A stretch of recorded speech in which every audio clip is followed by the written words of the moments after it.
नमस्कार दोस्तों, स्वागत है आप सभी का एडू वॉरियर्स पर। आज मैं आप सभी लोगों के लिए यूपी SSSC द्वारा लेखपाल परीक्षा के लिए इम्पॉर्टेंट प्रैक्टिस सेट लेकर आई हूं, जिसमें मैंने हिंदी, ग्रामीण, परिवेश और सामान्य अध्ययन के प्रश्न कवर किए हैं। इसमें मैं 75 क्वेश्चन आपको सॉल्व करवाऊंगी। 25 नंबर की जो मैथ है वो मैं आपको अलग से अपने टेलीग्राम चैनल पर मॉक टेस्ट उपलब्ध करवा दूँगी। वहाँ से आप इसको सॉल्व करके आप ये जान सकते हैं कि आपके कितने नंबर 100 में से आ रहे हैं नेगेटिव मार्किंग काट के, क्योंकि परीक्षा बहुत ही नज़दीक है। 19 जून को आपका पेपर है। यदि आप अभी से एनालिसिस करना शुरू करेंगे तो आपको पता चल जाएगा कि आप कितना स्कोर कर सकते हो। जहाँ तक है कि आपने सारा सिलेबस कवर कर लिया होगा, अब सिर्फ आपको मॉक टेस्ट व प्रैक्टिस की ही ज़रूरत हो। आप जितना भी हो सके ज़्यादा से ज़्यादा क्वेश्चन अटैम्प्ट करें और आपने अपने सिलेक्शन को सुनिश्चित करें।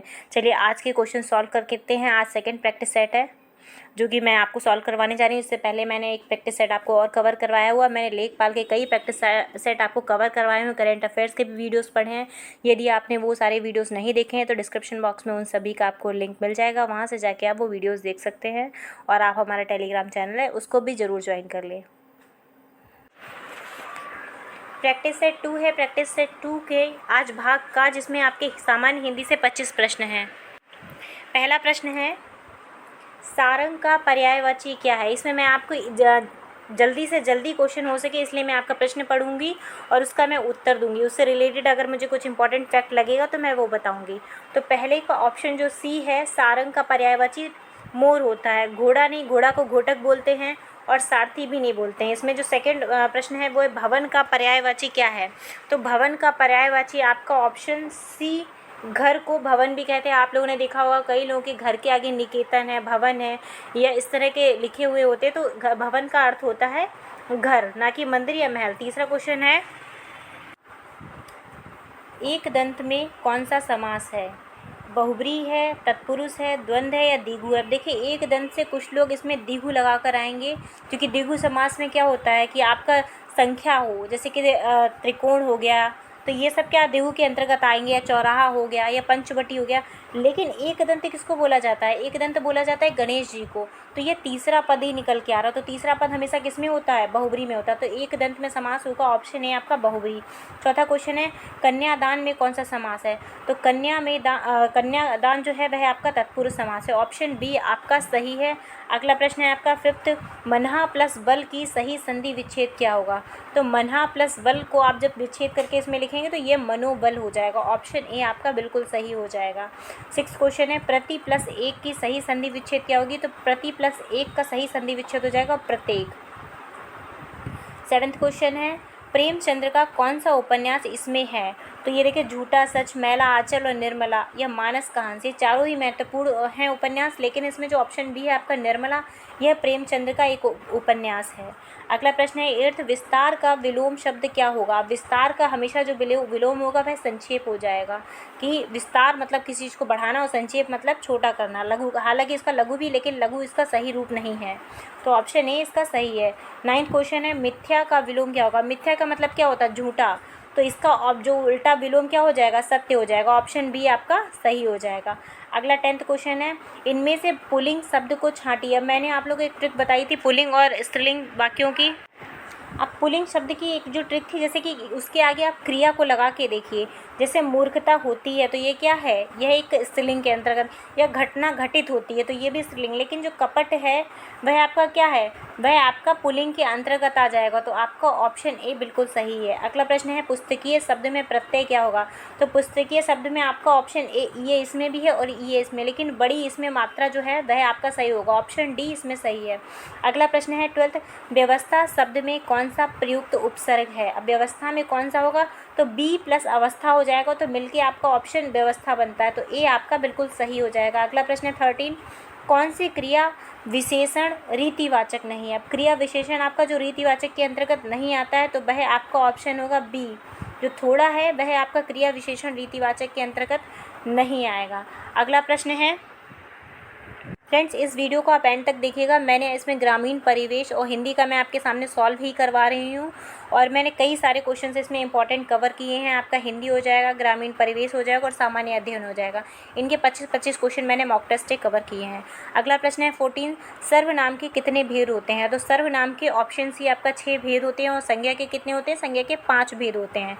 ये दोनों ही चीज़ें आपके फिंगर टिप पे बिल्कुल याद होना चाहिए। अगला प्रश्न है, निम्न में से कौन सा शब्द स्त्रीलिंग है? तो मैंने स्त्रीलिंग और पुल्लिंग में आपको बताया है किस तरह से आप उसको फाइंड करेंगे। तो ये आपका ऑप्शन ए जो है मृत्यु, वह आपका एक स्त्रीलिंग शब्द है।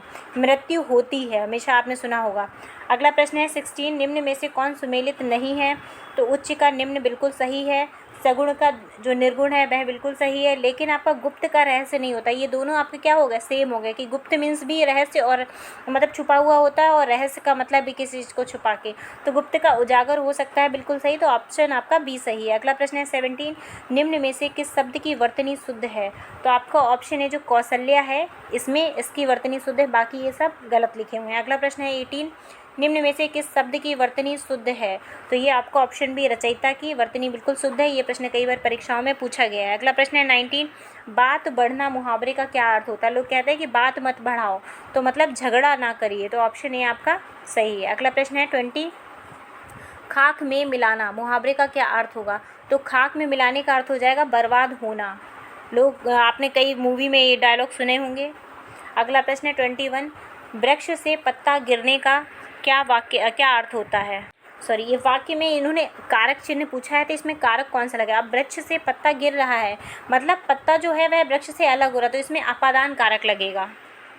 अगला प्रश्न है 22, जिसका तेज समाप्त हो गया हो के लिए एक शब्द क्या होगा? 22वां प्रश्न है ये।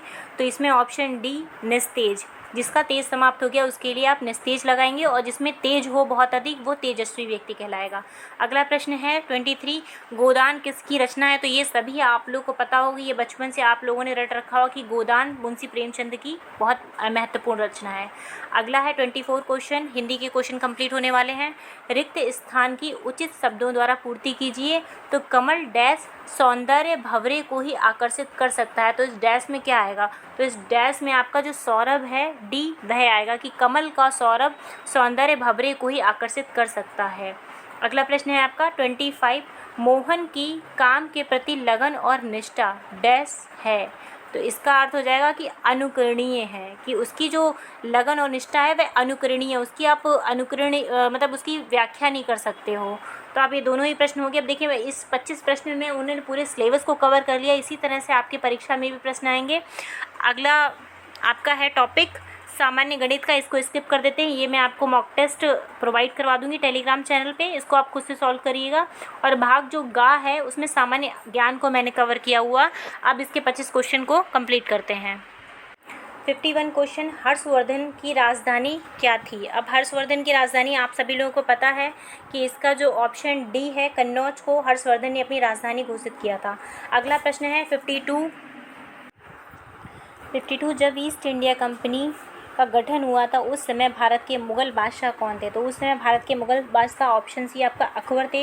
इसके बाद में जहांगीर आए हैं जिन्होंने शासन संभाला। तो सबसे पहले अगर पूछा जाए तो मुग़ल बादशाह अकबर थे। अगला प्रश्न है, वे दो वंशज कौन थे जिन्होंने खिलजी शासक के तत्काल पहले और बाद में शासन किया? तो यदि आप लोग ये सीक्वेंस याद होगा कि पहले कौन आए और बाद में कौन थे, तभी आप इस प्रश्न का उत्तर दे पाएंगे। तो इसमें ऑप्शन डी आपका गुलाम तथा तुगलक है। खिलजी से पहले गुलाम वंश थे और खिलजी के बाद में तुगलक वंश था।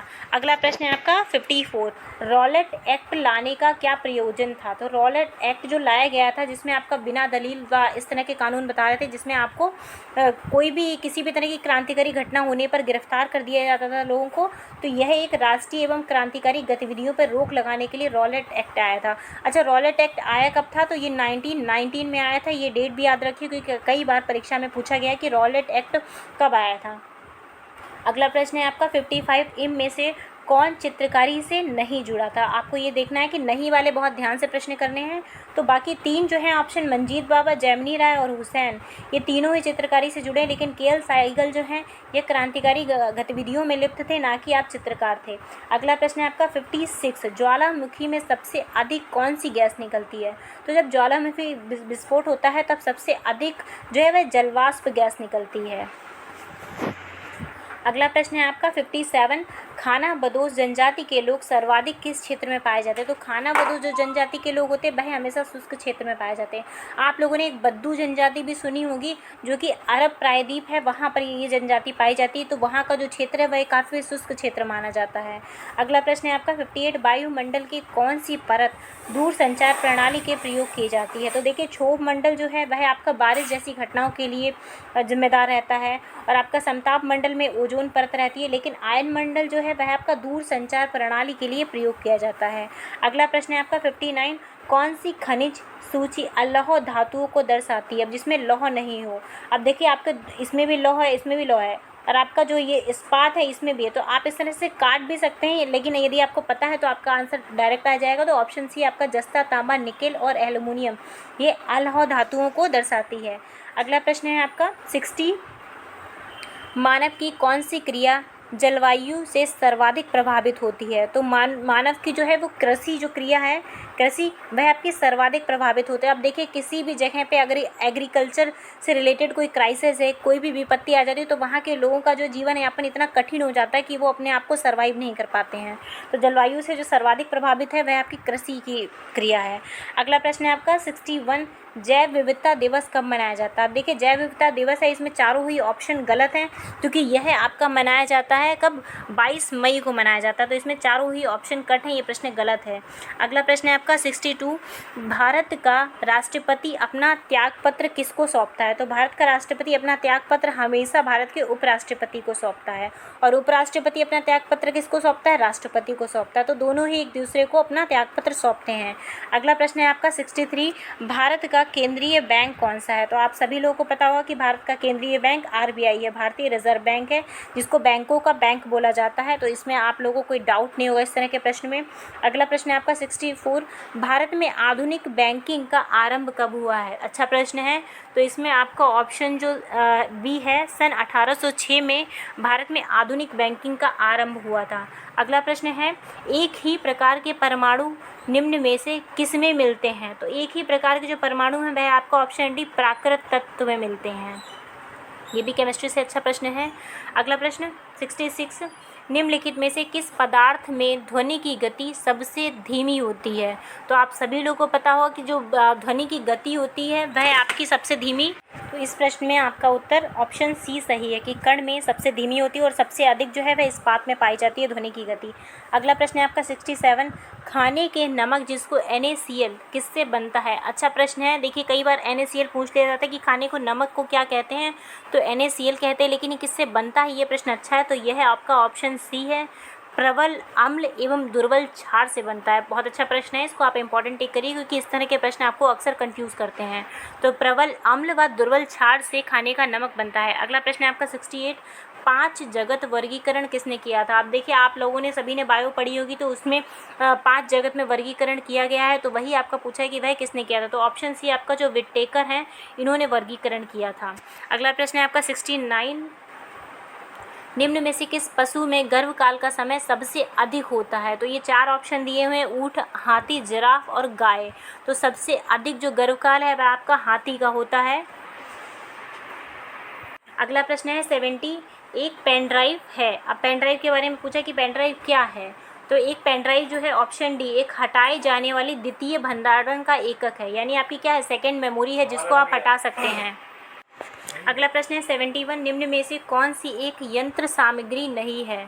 तो आपका जो ऑप्शन बी है प्रचलन यंत्र जो है यह एक यंत्र सामग्री नहीं है, जबकि माउस, कीबोर्ड और प्रिंटर ये सब आपके कंप्यूटर से संबंधित जो है वह यंत्र हैं। अगला प्रश्न है 72, निम्न में से किस संगठन का मुख्यालय जेनेवा में नहीं है? अब जेनेवा में अक्सर आपने देखे होंगे सभी के मुख्यालय, लेकिन किसका नहीं है ये आपको बताना है। तो इसमें ऑप्शन सी खाद्य एवं कृषि जो है संगठन FAO का, वह आपका जेनेवा में नहीं, यह आपका कहाँ है, यह आपका रोम में है इसका मुख्यालय। बाकी आपका जो व्यापार संगठन WTO का है, मौसम विज्ञानी है और स्वास्थ्य संगठन, इन सभी का मुख्यालय जेनेवा में। अगला प्रश्न है 73, भारत ने अंतरिक्ष युग में प्रवेश किया है तो एप्पल के प्रक्षेपण से, भास्कर के प्रक्षेपण से, या आपका अग्नि के प्रक्षेपण से, या ऑप्शन डी है आपका कि आर्यभट्ट के प्रक्षेपण से। तो इसमें ऑप्शन डी आपका जो आर्यभट्ट का प्रक्षेपण है यहाँ से भारत ने प्रवेश किया। अगला प्रश्न है आपका 74, सामान्य ज्ञान के बस 2 ही प्रश्न बचे हैं।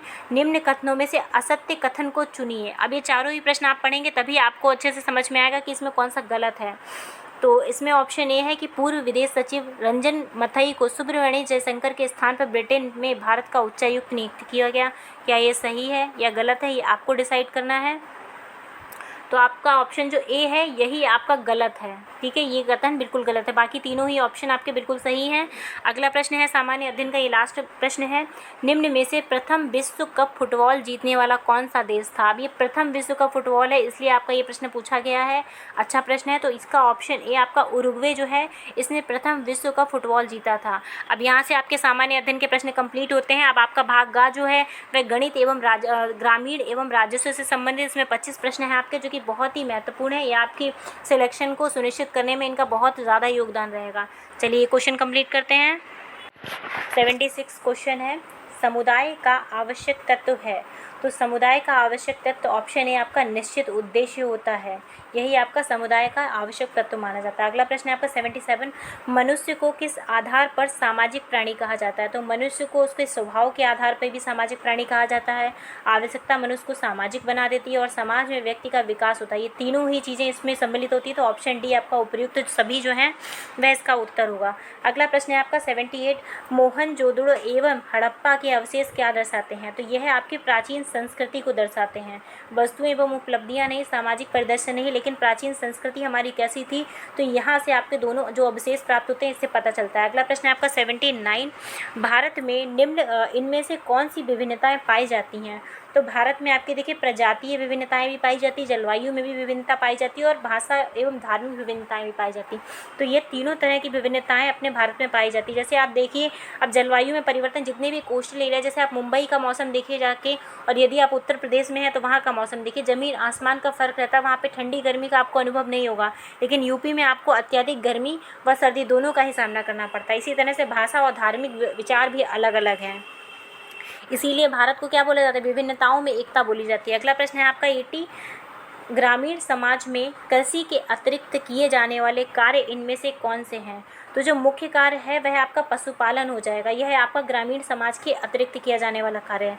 चिकित्सा, उद्योग और शिक्षण जो है यह आपके शहरीकरण को बताते हैं। अगला प्रश्न है आपका 81, ग्रामीण समाज निम्नलिखित में से किसका घोतक है। तो ग्रामीण समाज जो है वह हमेशा सरलता का घोतक होता है। आप देखिए वहाँ पे जटिलताएं बहुत कम मात्रा में होती हैं, लेकिन वहाँ पे सरलता ही पाई जाती, चाहे लोगों के विचारों में हो या किसी कार्य में हो। यह जटिलता, विश्वसनीय और समग्रता जो है यह आपके शहरीकरण के लिए वो दर्शाते हैं।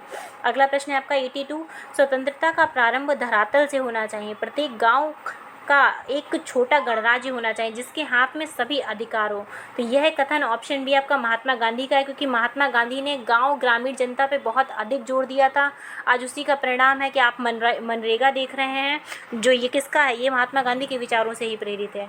अगला प्रश्न है आपका 83, पंच परमेश्वर की कल्पना निम्नलिखित में से किससे संबंधित है। तो पंच परमेश्वर की कल्पना जो है वह आपका पंचायती राज से संबंधित है। अच्छा प्रश्न है। अगला प्रश्न है 84, सामंत शब्द निम्नलिखित में से किससे संबंधित है। तो सामंत शब्द जो है वह जमींदार से संबंधित है। पहले जमींदारों को लोग सामंत बुलाया करते थे। आज के समय में भले ही आप सामंत नहीं जानते हैं, लेकिन जमींदारों को ही सामंत बुलाया जाता था। अगला प्रश्न है आपका 85, भारत में किसान क्रेडिट कार्ड योजना कब से लागू हुई। अब लागू की तिथि पूछी है, तो यह आपका अगस्त 1988 से भारत में किसान क्रेडिट कार्ड योजना लागू की गई है। और ये प्रश्न आपका महत्वपूर्ण है, क्योंकि कई सारे मॉक टेस्ट में आपको ये प्रश्न ऐसे ही एज इट इज़ मिला है। अगला प्रश्न है आपका 86, स्त्रीकरण की मुख्य आधार क्या है। तो स्त्रीकरण का जो मुख्य आधार है वह आपका स्तर की विभिन्नता भी है और स्तर के भेद भी हैं, ये दोनों ही इसका मुख्य आधार है। तो ऑप्शन सी आपका जो है उपयुक्त दोनों इसका आंसर हो जाएगा। अगला प्रश्न है आपका, राष्ट्रीय बागवानी मिशन में केंद्र सरकार का कितना प्रतिशत योगदान रहेगा। तो राष्ट्रीय बागवानी मिशन में केंद्र सरकार का ऑप्शन है आपका 25% का योगदान रहेगा और 75% जो अंश है वह आपका राज्य सरकार का रहेगा। ये प्रश्न भी महत्वपूर्ण जाता है, इसको भी आप इंपॉर्टेंट टिक करिए। अच्छा प्रश्न है। अगला प्रश्न है आपका 88, आधुनिकीकरण का परिणाम है। अब आधुनिकीकरण का देखिए, जितना भी युग जो है वो मॉडर्नाइजेशन की तरफ बढ़ रहा है, चाहे वो गाँव हो या शहर हो, वहाँ पर यातायात में भी जो है उसमें भी सुविधाएँ हो रही हैं। संदेश वाहन, पहले लोग देखिए जो था वो चिट्ठी वगैरह का यूज़ करते थे संदेश भेजने के लिए, लेकिन आज आप जहाँ पर भी बैठे वहाँ से आप कॉल करके आप लोगों का हालचाल ले सकते हैं, चाहे वो वीडियो कॉल हो या ऑडियो कॉल हो, कुछ भी हो। वस्त्र विन्यास के क्षेत्र में भी वृद्धियाँ हो रही, तो ये तीनों ही जो है यह मॉडर्नाइजेशन का परिणाम है। तो ऑप्शन डी आपका उपयुक्त सभी इसका उत्तर हो जाएगा। अगला प्रश्न है आपका 89, निम्नलिखित में से कौन एक ग्रामीण जीवन की प्रमुख विशेषता है? तो देखिए आपका जो ऑप्शन ए है परिवारवाद, यह ग्रामीण जीवन की प्रमुख विशेषता है। गतिशीलता जो है वह शहरीकरण की विशेषता है, ऋणग्रस्तता भी आपकी शहरीकरण की और मुकदमेबाजी भी आपकी शहरीकरण की विशेषता है। लेकिन आपका जो परिवारवाद है यह आपके ग्रामीण जीवन की मुख्य विशेषता मानी जाती है। अगला प्रश्न है आपका 90, निम्नलिखित में से कौन सा कारक पंचायती राज की असफलता से संबंधित है? अब इसमें 4 ऑप्शंस दिए हुए हैं। तो ये असफलता देखिए प्रभाववादी नेतृत्व का अभाव रहा है, अशिक्षा रही और जातिवाद एवं गुटबंदी, ये तीनों ही इसमें जो सम्मिलित है। ऑप्शन डी आपका जो है उपयुक्त सभी इसका उत्तर हो जाएगा। अगला प्रश्न है आपका 91, क्षेत्र पंचायत। अगला प्रश्न है 91, क्षेत्र पंचायत में अन्य पिछड़े वर्गों के लिए कितने प्रतिशत स्थान है? तो इस प्रश्न का उत्तर ऑप्शन बी आपका 27% जो है वह आपका ओबीसी के लिए आरक्षित किया गया है पंचायती राज में। अगला प्रश्न है 92, स्वर्ग जयंती ग्राम स्वरोजगार योजना जो है वह आपका 1 अप्रैल 1999 में प्रारंभ की गई है। तो ये आप डेट याद रखिएगा। अगला प्रश्न है आपका सर्व शिक्षा अभियान कब प्रारंभ किया गया? बहुत अच्छा प्रश्न है। तो सर्व शिक्षा अभियान जो है वर्ष 2001 या 2 में इसको प्रारंभ किया गया था। तो ये प्रश्न भी आपके लिए महत्वपूर्ण हो जाता है, इसको आप इंपॉर्टेंट टिक करिए। अगला प्रश्न है आपका 94, IRDP पूरे प्रदेश में कब प्रारंभ किया गया? तो आपका ऑप्शन बी जो है 2 जनवरी 1980 को IRDP पूरे आपके देश में लागू किया गया था, ये भी आपका महत्वपूर्ण जाता है। अगला प्रश्न है आपका अन्नपूर्णा योजना का प्रारंभ कब हुआ था? तो अन्नपूर्णा योजना का प्रारंभ आपका ऑप्शन बी जो है 1999 में प्रारंभ किया गया था। इसको आप इन दोनों को आप एक साथ रिलेट कर लिए कि स्वर्ग जयंती ग्राम स्वरोजगार योजना भी आपकी 99 में शुरू की गई थी और अन्नपूर्णा योजना भी 1999 में शुरू की गई थी। अगली प्रश्न है आपका 96, विक्रम साराभाई अंतरिक्ष केंद्र कहाँ पर स्थित है? तो ऑप्शन डी आपका तिरुवनंतपुरम में विक्रम साराभाई अंतरिक्ष केंद्र स्थापित है। अगला प्रश्न 97 है आपका टेलीफोन सेवा का प्रारंभ कब हुआ था? तो टेलीफोन सेवा का प्रारंभ आपका कोलकाता से हुआ था। ऑप्शन ए आपका बिल्कुल सही है। अगला प्रश्न 98 है, ईमेल क्या है? ईमेल एक फैक्स का उदाहरण है। ऑप्शन सी आपका सही है। अगला प्रश्न है आपका 99, उत्तर प्रदेश पंचायत विधि अधिनियम किस सन में पारित हुआ? तो ये भी प्रश्न बहुत महत्वपूर्ण है। आपका ये प्रश्न पूछा जा सकता है लेखपाल परीक्षा में कि उत्तर प्रदेश पंचायत विधि अधिनियम कब पारित हुआ था? तो यह आपका ऑप्शन डी जो है 94 को पारित हुआ था। तो ये प्रश्न आप कैसे भी रिलेट करके आपकी DOB हो या फिर कुछ इंपॉर्टेंट आपका कार्य हुआ हो तो आप इससे रिलेट करके आप इसको याद कर सकते हैं। तो 94 है इसकी। अगला प्रश्न है और इस मॉक टेस्ट का अंतिम प्रश्न है, आप सभी लोग बताइएगा ये वीडियो आप लोगों को कैसा लगा है। 73वां संविधान संशोधन किससे संबंधित है? तो 73वां संविधान संशोधन आप सभी लोगों को पता होगा पंचायती राज से संबंधित है और 74वां जो संविधान संशोधन वह आपका नगर निगम से संबंधित है। तो ये सभी आपके लिए बहुत महत्वपूर्ण जाते हैं।